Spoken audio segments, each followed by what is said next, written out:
Welcome to one biology. अब start करते हैं एरोबिक रेस्पिरेशन का third topic, that is electron transport chain या electron transport system. Aerobic respiration 3 steps में complete होती है।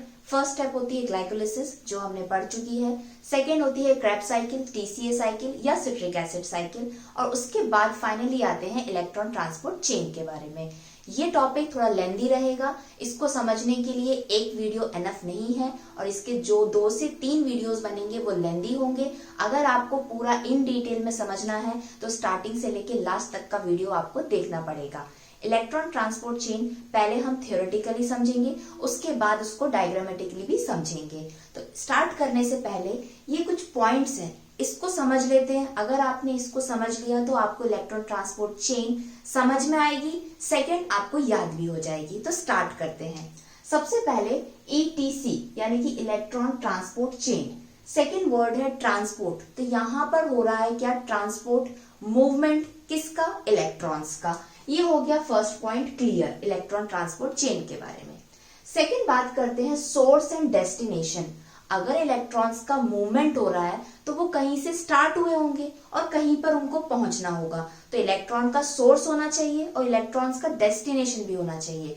तो इलेक्ट्रॉन का जो सोर्स है वो होगा ग्लाइकोलिसिस एंड जो क्रेब्स साइकिल है या टीसीए साइकिल के जो प्रोडक्ट्स बनते हैं, उन प्रोडक्ट्स में से जब वो ऑक्सीडाइज होते हैं उसके बाद उसमें से निकलते हैं इलेक्ट्रॉन्स। कहां से निकलते हैं? प्रोडक्ट्स में से। वो कौन से प्रोडक्ट्स होते हैं? NaDH2, FADH2। ये दोनों प्रोडक्ट्स आपको कहां मिलते हैं? टीसीए साइकिल में। और ग्लाइकोलिसिस के अंदर भी क्या निकलता है? NaDH2।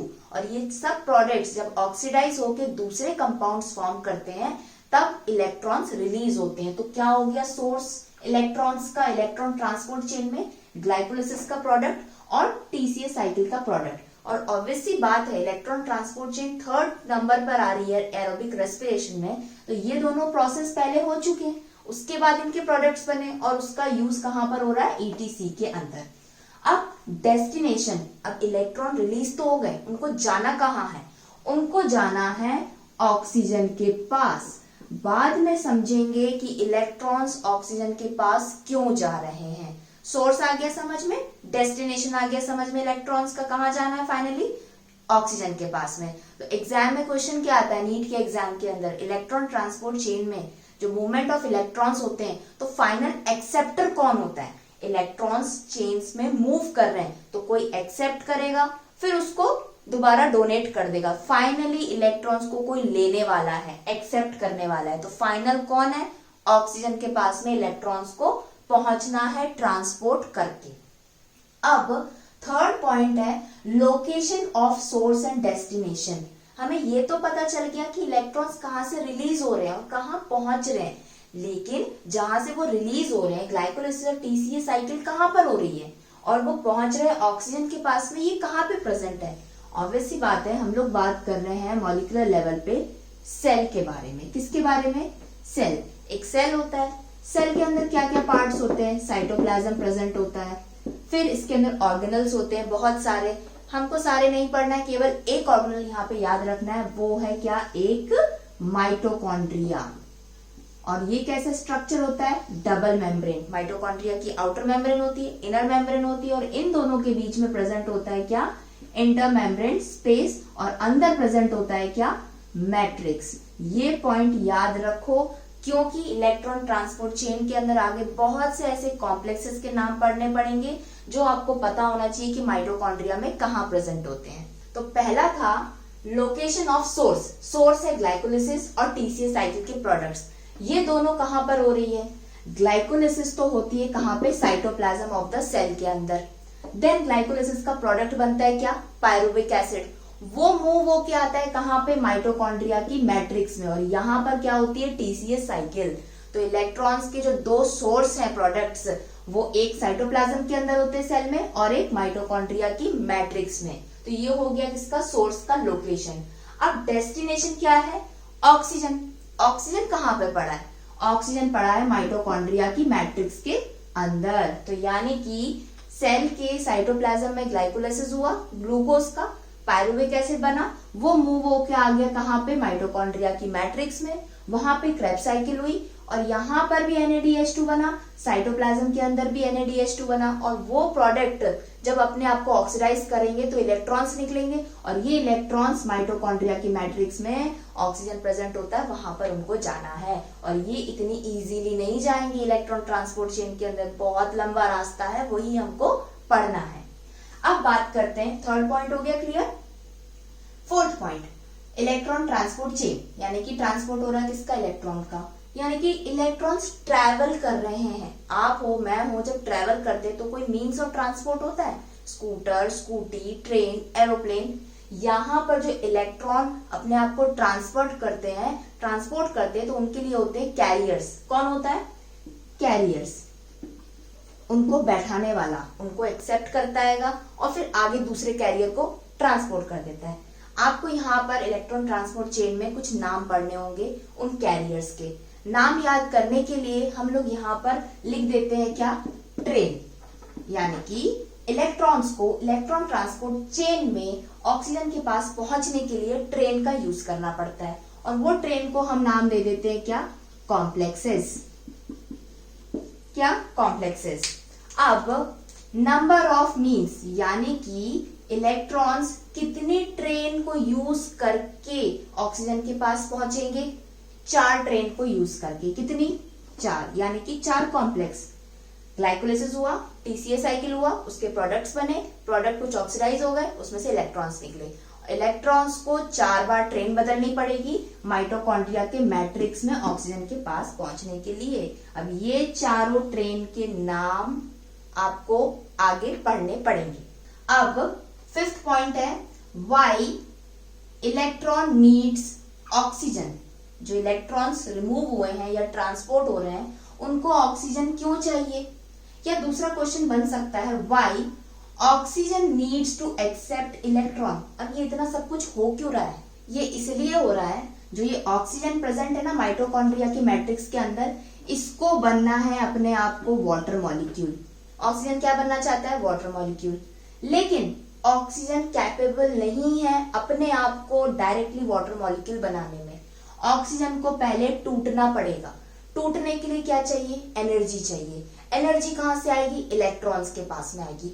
इलेक्ट्रॉन्स के पास एनर्जी कहां से आती है, इलेक्ट्रॉन्स क्या करते हैं, जब ये ट्रेन में मूव करते हैं ना, 4 ट्रेन में, तो ऊपर से नीचे की तरफ मूव करते हैं और जैसे ही वो ऊपर से नीचे की तरफ डाउन हिल मूव करते हैं तो वो अपनी एनर्जी कुछ कुछ रिलीज करते हैं और यही एनर्जी आगे चलकर मैट्रिक्स में माइटोकॉन्ड्रिया की ATP में कन्वर्ट हो जाती है और वो एनर्जी यूज करता है कौन, इलेक्ट्रॉन की एनर्जी ऑक्सीजन यूज करता है, अपने आप को क्या करता है, वो ब्रेक कर लेता है। कौन, ऑक्सीजन, इलेक्ट्रॉन की एनर्जी को यूज करके। अभी हम ये देख रहे हैं कि क्यों चाहिए इलेक्ट्रॉन को ऑक्सीजन के पास क्यों जाना है और ऑक्सीजन इलेक्ट्रॉन को क्यों यूज कर रहा है। इलेक्ट्रॉन ऑक्सीजन की हेल्प करने जा रहा है। ऑक्सीजन इलेक्ट्रॉन को एक्सेप्ट इसलिए कर रहा है क्योंकि उसको बनना है वाटर। इलेक्ट्रॉन्स आ गया ऑक्सीजन के पास में, ऑक्सीजन अपने आप को ब्रेक कर दिया। ऑक्सीजन ने अपने आप को जैसे ही ब्रेक किया तो वो कैपेबल हो जाता है अपने आप को अटैच करने में H+ आयोन्स के साथ में और वो क्या करेगा, 2 H+ आयोन्स को बुला लेगा और क्या बन जाएगा, वाटर मॉलिक्यूल। तो इसलिए होती है इलेक्ट्रॉन ट्रांसपोर्ट चेन अभी तक। अब नेक्स्ट क्वेश्चन है, electron transport chain occur to produce, क्या बनाया है यहाँ पे हमने अभी, वाटर मॉलिक्यूल ओनली। क्या इलेक्ट्रॉन ट्रांसपोर्ट चेन, इतनी लंबी चेन केवल वाटर मॉलिक्यूल बनाने के लिए होती है, नहीं, और क्या बन सकता है, और एल्स क्या बन सकता है, एनर्जी। ऑब्वियस सी बात है, हम ग्लाइकोलाइसिस भी इसलिए करवा रहे थे ग्लूकोज का ताकि एनर्जी मिले, क्रेब्स साइकिल भी इसलिए करवा रहे थे ताकि एनर्जी मिले। एरोबिक रेस्पिरेशन का मतलब है कंप्लीट ऑक्सीडेशन होना चाहिए जो भी मटेरियल आपके पास रिएक्टेंट के रूप में, दैट इज ग्लूकोज, क्योंकि उसका कंप्लीट ऑक्सीडेशन होगा, ब्रेक डाउन होगा तो एनर्जी निकलेगी। एनर्जी निकलेगी, चेंज हो जाएगी ATP में और वो हम लोग यूज कर लेंगे, हमारे सेल्स यूज कर लेंगे, मेरे सेल हो, आपके सेल हो, एनिमल्स के सेल हो, प्लांट्स के हो या बैक्टीरिया के सेल्स हो। तो ये एनर्जी कैसी होगी, ATP। और जो electron transport chain aerobic respiration का थर्ड पार्ट है, एरोबिक रेस्पिरेशन। एरोबिक मतलब ऑक्सीजन की प्रेजेंस में, ऑक्सीजन की प्रेजेंस में ग्लूकोज पूरी तरीके से ब्रेक होता है। एनर्जी का अमाउंट बहुत ज्यादा होता है। ग्लाइकोलाइसिस के अंदर ओनली 2 एटीपी प्रोड्यूस हुई थी, वो आगे हम देखेंगे। टीसीए साइकिल के अंदर भी 2 एटीपी प्रोड्यूस हुई थी।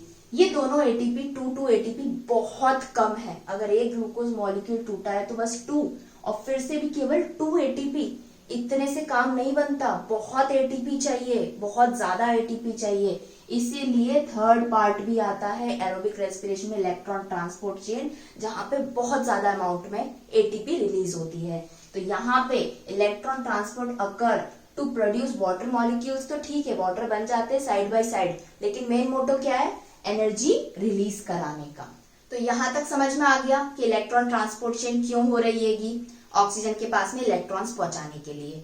अब आपको क्या पढ़ना है एग्जाम के लिए या कोई भी कॉम्पिटिटिव एग्जाम के लिए, क्वेश्चंस आएंगे जो इलेक्ट्रॉन ट्रांसपोर्ट चेन है उसमें जो इलेक्ट्रॉन्स 4 ट्रेन जो उसने यूज करी या 4 कॉम्प्लेक्स यूज करें, किस तरीके से इलेक्ट्रॉन मूव कर रहा है, किस किस ट्रेन के पास जा रहा है, उस ट्रेन का नाम, उस ट्रेन के अंदर कौन है, अगर वो ट्रेन होती है तो ट्रेन के अंदर सीट होती है, ट्रेन में सामान चढ़ाने के लिए कुली भी होता है, वो सब हम पढ़ेंगे यहाँ पे नेक्स्ट स्टोरी में। लेकिन डिटेल में पढ़ने से पहले एक बार स्टार्टिंग से ग्लाइकोलाइसिस में ग्लूकोज में क्या हुआ, टीसीए साइकिल में क्या हुआ, और उसके बाद कैसे माइटोकॉन्ड्रिया मैट्रिक्स के अंदर ईटीसी स्टार्ट होगी, वो भी हम देखेंगे इसके बाद वाले पार्ट में। और इलेक्ट्रॉन ट्रांसपोर्ट चेन को डायग्रामेटिकली समझेंगे लास्ट पार्ट में। यहाँ पर बोर्ड पर इलेक्ट्रॉन ट्रांसपोर्ट चेन को समझाने के लिए मैंने 3 चीजें ड्रॉ करी हैं। फर्स्ट एक प्रोसेस, सेकंड एक प्रोसेस, थर्ड एक स्ट्रक्चर। ये पूरा ओवरव्यू है एरोबिक रेस्पिरेशन का। अब आप सोचोगे कि इलेक्ट्रॉन ट्रांसपोर्ट चेन में हमको ये और ये पार्ट पढ़ने की क्या जरूरत है, क्योंकि अगर आप electron transport chain in detail में समझना चाहते हो ताकि कैसे भी क्वेश्चंस घुमा फिरा के पूछा जाए, रीजनिंग पूछा जाए, तो आपको पता होना चाहिए। तो अगर आप डिटेल में समझना चाहते हो कि कोई भी स्टेप क्यों हुई है तो ये पूरा प्रोसेस समझ लेना। बहुत इजी वे में बता रही हूँ कि समझ में आ जाएगा। पहला लेते हैं हम एक सेल, कोई भी सेल ले लिया, एनिमल का हो गया, प्लांट का हो गया, या मेरा कोई भी आपका सेल हो सकता है।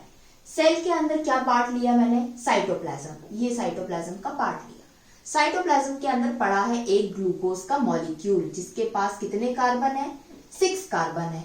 अब ये ग्लूकोज के मॉलिक्यूल से मुझको चाहिए एनर्जी, तो मैं क्या प्रोसेस करूंगी, ग्लाइकोलाइसिस करूंगी। तो यहाँ पे ग्लूकोज का क्या हो जाएगा, ग्लाइकोलाइसिस हो जाएगा। ग्लूकोज का ग्लाइकोलाइसिस के अंदर क्या प्रोसेस होता है, ऑक्सीडेशन। इंपॉर्टेंट पॉइंट, ग्लूकोज का ग्लाइकोलाइसिस में ऑक्सीडेशन होता है। तो कितने मॉलिक्यूल्स ऑफ प्रोडक्ट्स बनते हैं, पायरुविक एसिड, 2 पायरुविक एसिड्स बनते हैं, क्योंकि एक पायरुविक एसिड होता है 3 कार्बन का। फाइन, यहां तक समझ में आ गया। ये हो गई ग्लाइकोलाइसिस प्रोसेस। तो ये जो ग्लूकोज से पायरुविक एसिड एक सिंगल स्टेप में बनता है क्या, नहीं, ग्लाइकोलाइसिस बनता है टोटल 10 स्टेप्स में। यहाँ पे बहुत शॉर्ट में समझ लेते हैं। ग्लूकोज होता है, ग्लूकोज से ग्लूकोज 6 फॉस्फेट बनता है, fructose 6 phosphate, fructose 1,6 biphosphate, glyceraldehyde 3 phosphate, dihydroxy acetone, glyceraldehyde 3 phosphate again change होता है किसमें, 1,3 बाइफॉस्फो ग्लिसरेट में, 3 phosphoglycerate, 2 phosphoglycerate, phosphoenol pyruvate, and finally बन गया आपका क्या, पायरुविक एसिड। रेड कलर से जो पी लिखे हैं इसका मतलब इसमें फॉस्फेट ऐड है, ये ग्रुप, ठीक है। अब ग्लाइकोलाइसिस की पहली 5 स्टेप्स में एटीपी यूटिलाइज होती है, याद है। नेक्स्ट 5 स्टेप्स में क्या होता है, एटीपी सिंथेसाइज होती है। ये वाली इस प्रोसेस मैंने इसलिए लिखी है क्योंकि जब ग्लिसरॉल्डिहाइड 3 फॉस्फेट से 1,3 बाइफॉस्फोग्लिसरेट बनता है तो यहाँ पे बनते हैं 2 मॉलिक्यूल्स ऑफ NaDH2। क्या बनता है, NaDH2। यहां तक इतना समझ में आ गया। ये NaDH2 का आगे यूज होगा, केवल ये पार्ट बताने के लिए मैंने इतना लंबा प्रोसेस लिखा था। नेक्स्ट आ जाते हैं किस पे, अब ये पायरुविक एसिड बन गया कहां पे, सेल के साइटोप्लाज्म के अंदर पड़ा हुआ है पायरुविक एसिड। अब 2 कंडीशंस, या तो ऑक्सीजन होगी या ऑक्सीजन नहीं होगी। अगर ये पायरुविक एसिड को ऑक्सीजन नहीं मिलती है तो ये पायरुविक एसिड या तो लैक्टिक एसिड बना देगा या अल्कोहल बना देगा। अल्कोहल ईस्ट के अंदर बनाएगा, लैक्टिक एसिड हमारी बॉडी में बन सकता है। लेकिन एरोबिक रेस्पिरेशन पढ़ रहे हैं, ऑक्सीजन भरपूर मात्रा में है, तो अब पायरुविक एसिड ऑक्सीजन की प्रेजेंस में क्या करेगा, ऑक्सीडाइज होगा। जब पायरुविक एसिड ऑक्सीजन की प्रेजेंस नहीं थी, जब लैक्टिक एसिड बना रहा था, अल्कोहल बना रहा था, तब वो रिड्यूस हो रहा था। तो यहाँ पर पायरुविक एसिड का अगेन क्या हो जाएगा, ऑक्सीडेशन होगा। ऑक्सीडेशन होने के बाद में क्या बनाएगा पायरुविक एसिड, बनाएगा एसिटाइल कोएंजाइम ए, जो कि 2 कार्बन कंपाउंड है। और ये 2 कार्बन कंपाउंड अब क्या करेगा, टीसीए साइकिल में एंटर करेगा, यानी कि क्रेब्स साइकिल। और ये एसिटाइल कोएंजाइम ए जो पायरुविक एसिड बना रहा है, ये कहां पर है, साइटोप्लाज्म में नहीं, ये पायरुविक एसिड ग्लाइकोलाइसिस होने के बाद में माइटोकॉन्ड्रिया की मैट्रिक्स, ये जो मैंने स्ट्रक्चर बनाया है, ये बनाया है क्या, माइटोकॉन्ड्रिया। तो ये हो गया outer membrane of mitochondria, blue वाली हो गई इनर मेम्ब्रेन ऑफ माइटोकॉन्ड्रिया, और ये जो बीच का स्पेस है इसको बोलेंगे इंटर मेम्ब्रेन स्पेस। और ये अंदर वाला पार्ट क्या हो गया आपका, मैट्रिक्स। ये पूरा हो गया सेल। ये साइटोप्लाज्म के अंदर होगी ग्लाइकोलाइसिस, पायरुविक एसिड मूव होके कहाँ आ चुके, माइटोकॉन्ड्रिया की मैट्रिक्स में आ गए। अब यहाँ पे क्रेब्स साइकिल हो रही है। क्रेब्स साइकिल में क्या हो रहा है, पायरुविक एसिड ऑक्सीडाइज होकर एसिटाइल कोएंजाइम ए बन गया, उसको ऑलरेडी ऑक्सैलोएसिटिक एसिड मिल गया, सिट्रेट बना, आइसोसिट्रेट बना, अल्फा ब्यूटारिक एसिड बना, सक्सिनाइल कोएंजाइम बना, सक्सिनेट बना, फ्यूमारेट बना, मैलेट बना, फिर अगेन ऑक्सैलोएसिटिक एसिड बन गया। तो ये हो गई पूरी टीसीए साइकिल। अब हमने ये क्यों यहाँ पे ड्रॉ करी है, इसमें क्या बनने वाला है, जैसे कि ग्लाइकोलाइसिस के अंदर NADH2 बना था, टीसीए साइकिल के अंदर भी NADH2 बन रहे, वो भी 3 मॉलिक्यूल बन रहे। कहाँ कहाँ पे, जब आइसोसिट्रेट से अल्फा कीटोग्लूटारिक एसिड बना और अल्फा कीटोग्लूटारिक एसिड से सक्सिनाइल कोएंजाइम ए बनता है। तो यहाँ पर मैं लिख देती हूँ क्या, ये बन गए मेरे NADH2।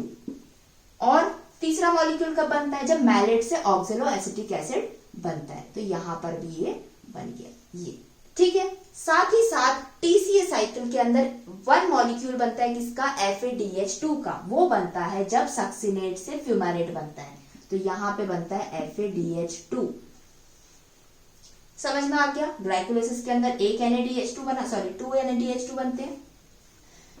टीसीए साइकिल के अंदर, क्रेब्स साइकिल के अंदर अभी ये एक पायरुविक एसिड की एक साइकिल में 1 2 3 NADH2 बने, तो 2 पायरुविक एसिड बनते हैं, तो 2 3 जा 6 NADH बनेंगे। कितने बनेंगे यहाँ पे, 6 NADH2 बनेंगे। और FADH2 एक साइकिल में कितना बना था टीसीए में, 1, तो 2 पायरुविक एसिड बने, 2 बार क्रेब्स साइकिल होगी तो 2 FADH2 प्रोड्यूस हो गए। अब स्टोरी स्टार्ट होती है इलेक्ट्रॉन ट्रांसपोर्ट चेन की। अब क्या होता है, ये जो NADH2 है और FADH2 ये कहाँ प्रेजेंट है, माइटोकॉन्ड्रिया की मैट्रिक्स में प्रेजेंट है। अब क्या होगा इनका, हमने पढ़ना है इलेक्ट्रॉन ट्रांसपोर्ट चेन। इलेक्ट्रॉन्स आना चाहिए, अभी तक कहीं इलेक्ट्रॉन्स आए हैं क्या, नहीं आए हैं। इलेक्ट्रॉन्स कैसे आएंगे, ये जो NADH2 और FADH2 है, यहाँ मैट्रिक्स में पड़ा हुआ है, ये अपने आप को अगेन ऑक्सीडाइज करेगा। क्या करेगा, ऑक्सीडाइज करेगा। जैसे ही NADH2 ऑक्सीडाइज होते हैं तो ये क्या बन जाते हैं, NAD+, NADH2 बन जाएगा। FADH2 क्या बन जाएगा, FAD+ बन जाएगा। जैसे ही ये दोनों कन्वर्ट होते हैं तो इनके साथ में क्या निकल जाते हैं, इलेक्ट्रॉन्स। जब एक NADH2 का मॉलिक्यूल 1 NAD+ बनाता है तो 2 इलेक्ट्रॉन्स रिलीज करता है। साथ ही साथ यहाँ पर H था, यहाँ पर H नहीं है, तो H भी रिलीज हो गया। तो यहाँ पर कितने हाइड्रोजन निकल गए, 2H+ निकल गए। अब ये वाला पॉइंट देखना बहुत ज्यादा इंपॉर्टेंट है। माइटोकॉन्ड्रिया की मैट्रिक्स के अंदर NADH2 FADH2 दोनों पड़े, अभी दोनों अपने आप को ऑक्सीडाइज कर रहे हैं। ऑक्सीडाइज के बाद में क्या बन रहा है उससे हमें कोई मतलब नहीं है। मतलब क्या है, रिलीज से इलेक्ट्रॉन रिलीज हो गए, हाइड्रोजन भी आयॉन्स रिलीज हो गए। अब क्या होगा, ये इलेक्ट्रॉन सपोज यहाँ पर हमारे पास NADH2 जो कन्वर्ट हुआ NAD+ में इलेक्ट्रॉन्स रिलीज हुए। अब इलेक्ट्रॉन्स रिलीज हो गए तो ऐसे ही मैट्रिक्स में नहीं घूमेंगे, उनको एक्सेप्ट करने वाले बहुत सारे बैठे हैं। फाइनली मैट्रिक्स के अंदर माइटोकॉन्ड्रिया में इलेक्ट्रॉन्स को पहुंचना है कहां पर, ऑक्सीजन के पास में। यहाँ पे इलेक्ट्रॉन्स प्रेजेंट है बहुत सारे, अब इनको पहुंचना है कहां, ऑक्सीजन के पास। इसके पहले हमने बात करी थी इलेक्ट्रॉन ट्रांसपोर्ट चेन के अंदर इलेक्ट्रॉन्स को 4 ट्रेन बदलनी पड़ती है। कितनी, 4। तो यहाँ पर माइटोकॉन्ड्रिया की मैट्रिक्स में 1 2 3 4 ये 4 ट्रेन हैं जिनको हम कॉम्प्लेक्सेस भी कहते हैं। Complex 1, complex 2, complex 3, complex 4। ये इलेक्ट्रॉन पहली ट्रेन में बैठेगा, फिर दूसरी, फिर तीसरी, फिर चौथी ट्रेन में बैठकर फिर ऑक्सीजन के पास पहुंचेगा। ऑक्सीजन के पास पहुंच के क्या करता है इलेक्ट्रॉन? ये ऑक्सीजन को ब्रेक कर देता है। जैसे ही इलेक्ट्रॉन ऑक्सीजन को ब्रेक करता है, ये ऑक्सीजन क्या करता है, यहाँ पे H+ भी तो प्रेजेंट है क्योंकि NaDH2 टूटा है तो इलेक्ट्रॉन भी रिलीज हुए हैं, H+ भी रिलीज हुआ है। इलेक्ट्रॉन्स को एक्सेप्ट करने वाला था, हाइड्रोजन को एक्सेप्ट करने वाला कोई नहीं था। तो ऑक्सीजन क्या करेगा, टूटा हुआ ऑक्सीजन हाइड्रोजन को ले लेगा जो यहाँ पे प्रेजेंट होते हैं माइटोकॉन्ड्रिया की मैट्रिक्स में, वाटर फॉर्म कर देंगे। बाद में और देखेंगे कि एनर्जी कैसे बनेगी अब, ठीक है। एनर्जी बनने के लिए यहाँ पर ये एक और एक कॉम्प्लेक्स बैठा है, इसका नाम हम बाद में पढ़ेंगे, अभी कॉम्प्लिकेटेड हो जाएगा। अब देखो 1 2 3 4 ट्रेन है, इलेक्ट्रॉन उसमें ट्रेवल करके जा रहा है। अब 1 2 3 चारों ट्रेन के नाम पढ़ेंगे, यानी कि कॉम्प्लेक्सेस के नाम पढ़ेंगे। ट्रेन में अगर बैठते हो तो सामान लेके जाते हो। इलेक्ट्रॉन क्या करता है, कुली करता है। क्या करता है, कुली करता है। एक ट्रेन से दूसरी ट्रेन में जब उसको बैठना होता है तो उसका सामान उठाने के लिए, उसको भी उठाने के लिए एक कुली की जरूरत होती है, यानी कि कैरियर प्रोटीन्स की। तो यहाँ पर 1 और 2 दो कैरियर प्रोटीन यानी कि कुली होते हैं। कितने होते हैं, कुली। इलेक्ट्रॉन ट्रांसपोर्ट चेन में इलेक्ट्रॉन्स का ट्रांसपोर्ट होता है, 4 ट्रेन यूज होती हैं, 2 कुली यूज होते हैं, ये याद रख लो। 4 train, complex 1, complex 2, complex 3, complex 4, और फाइनली वो पहुंच जाता है ऑक्सीजन के पास में। अब हम देखते हैं एक एक का डिटेल में नाम और उसके अंदर प्रेजेंट क्या है।